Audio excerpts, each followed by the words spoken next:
Hello everyone, I'm the Walrus Clown, and welcome to Walrus Reviews. And today we're raising the undead with the 90s cartoon, Gravedale High. See you after the intro. Honor! Cast a spell to raise the title sequence from the dead! First, let me get something out of the way. Reviewer law states that if you mention a show during a review, you have to review it eventually. And because I really don't want to review anything from it, any comparisons to another show with a similar premise with the intention to sell dolls to little girls will go unmade. That being said, let's begin. Now for the technicals. Gravedale High is an animated series produced by Hanna-Barbera for NBC Productions. The series premiered in the fall of 1990 on NBC and lasted for 13 episodes. Now on to the show itself. The show was about a man named Max Schneider become a high school teacher for a school of monsters, and ends up teaching a class of delinquents that the principal is getting ready to expel.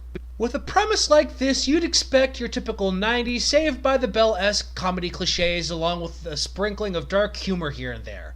And as far as Hanna-Barbera during the 90s is concerned, they get about as close to that kind of humor as can be expected. More on that later. Anywho, seriously, that is going to end up being my epitaph. Anywho, on to the characters. You might want to pause the video and get a soda because, seeing as how I'm going to be going over an entire school class, it's going to be a long one. The main cast consists of the teacher, Max Schneider, voiced by Rick Moranis. Everybody got that? Yes, that Rick Moranis. And in fact, the role was written specifically for him after his roles on Ghostbusters and Honey, I Shrunk the Kids. Max is the dorky-looking teacher that is stern but fair, who actually manages to help the students turn their lives around. And can be summed up as follows. Imagine if John Arbuckle from the Garfield comic strip was self-confident enough to stand up for himself without any help from his cat, and you'd have a pretty good idea about the character. First in class is the vampire Vinnie Stroker. There's innuendo in that last name somewhere, but I ain't touching it. Who is voiced by Roger Rose, who's been in a few things, like Fire Emblem Fates, and has done a lot of live-action roles, like How I Met Your Mother, NCIS, Star Trek Next Generation, and many more. Anywho, Vinnie is pretty much Fonzie from Happy Days, complete with accent and everything. Hey.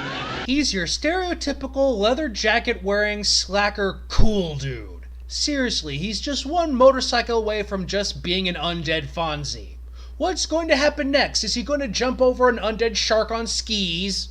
Oh no, I'm all out of A's. What do I do? What do I do? B. I should really learn to keep my mouth shut. Anywho, Undead Fonzie gets into a lot of debates over whether or not education is important with a teacher, and should probably just skip college and learn a trade. Like learning how to fix cars, because he's Undead Fonzie.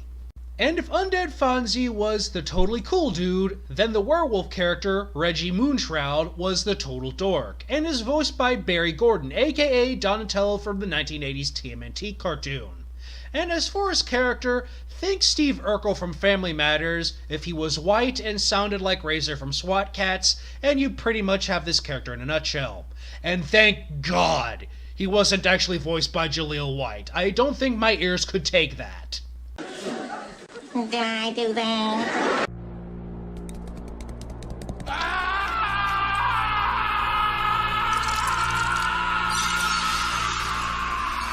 Next in our monster menagerie is the Mummy, Cleopatra, voiced by Ricky Lake. Gentlemen, please welcome Ricky Lake.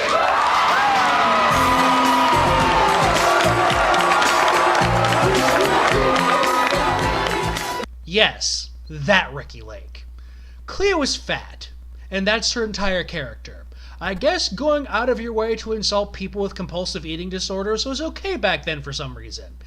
Anyway, the, one or two times she was allowed to be something other than a fat joke, she was nice but not a pushover. Then there's Gil Waterman, the monster from the Black Lagoon stand-in, voiced by Jackie Earle Haley, who most of you probably know him best as the Terror from the 2016 live-action reboot of The Tick. He's a stereotypical surfer bum and the closest thing the show has to a weed-smoking stoner character. He loves surfing, is late to class every day, There's little else to him and is BFFs with the Scrappy of our show, and one of two characters voiced by the king of voiceover himself, Frank Welker, Frankentyke. And speaking of Frank Welker, let's talk about the two characters he voices. The aforementioned Scrappy the Frankenstein's monster Frankentyke, and the we never find out what he is but he sounds like Peter Lorre, J.P. Ghastly III. The former is the show's Scrappy and is quite unlikable, and is most likely of the class to flat out disrespect Max's authority as the teacher of the class. He was created by a human mad scientist, which means that his acting out is the result of the monster equivalent of You're adopted. JP is a rich, super cheap jerkwad that can be summed up by using another clip from Yu-Gi-Oh! Abridged. Screw the rules, I have money. Then our cast is rounded out by our two female leads. Blanche the literal mall zombie, voiced by Sheer the name you see on screen, and Doozer the Medusa, only without the stone petrification stare, voiced by Kimmy Robertson. Blanche is a gold-digging shopaholic Southern belle and is JP's ghoul friend. And yes, it's heavily implied the thing she finds most attractive about him is his money. Doozer is, believe it or not, a tsundere valley girl. These characteristics don't fit together at all. And there's little else to say here outside of the fact that she's mean but caring and has a vein streak in her. And finally, there's my personal favorite character, Sid the Invisible Kid, voiced by Maurice LaMarche. He's the class clown and is an attention hog because he feels that people just look right through him. And if this character has taught me anything, is that Maurice LaMarche can do one mean imitation of the late, great Robin Williams.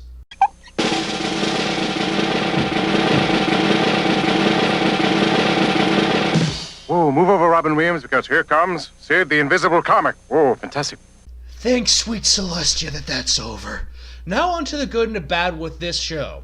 First, let's start with what worked. To begin with, I'm surprised to say that considering the era in which it was made, that Gravedale High was surprisingly good at characterization, humor, and shockingly, the moral aesops that were used to teach the tween audience life lessons. In a show like this, you'd expect to either have the students be victims of the overbearing teachers, or, being from the teacher's perspective, having the students be unbearable jerkwads to show the audience how not to act.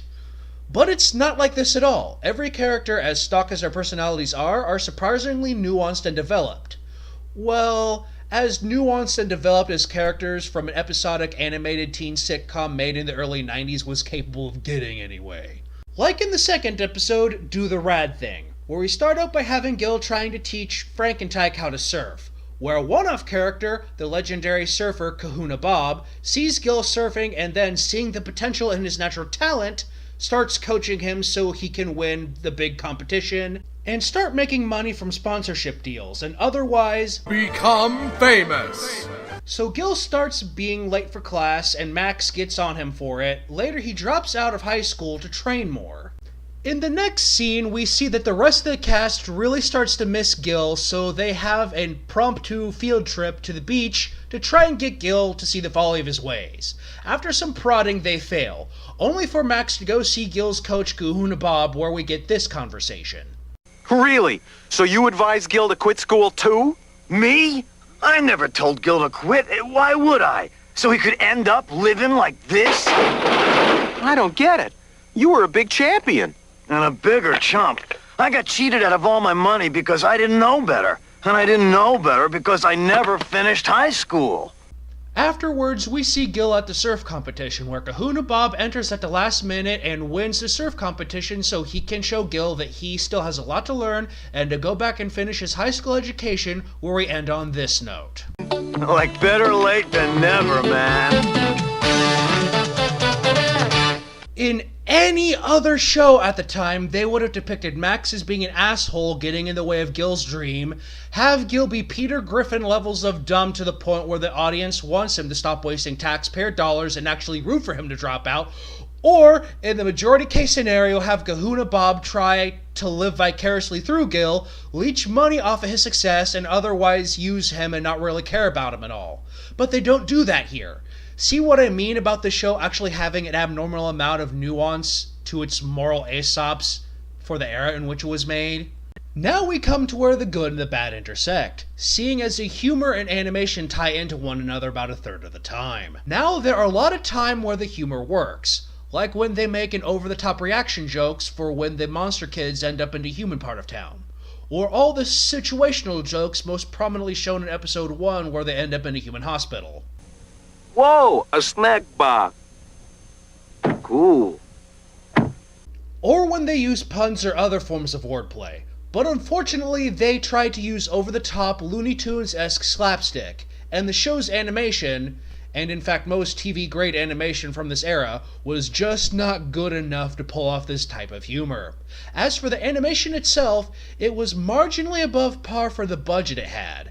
There weren't any of the shot-to-shot continuity errors or coloration mistakes like you'd find back during the 60s. Now for the bad. I already mentioned how uncool it was for them to have Cleopatra be a fat joke and how unlikable Frankentyke could get, and it didn't really bother me, but given the easily triggered on Tumblr era we live in, I feel the need to mention how overly comfortable the writers got with the cast flat out calling Blanche a bimbo to her face.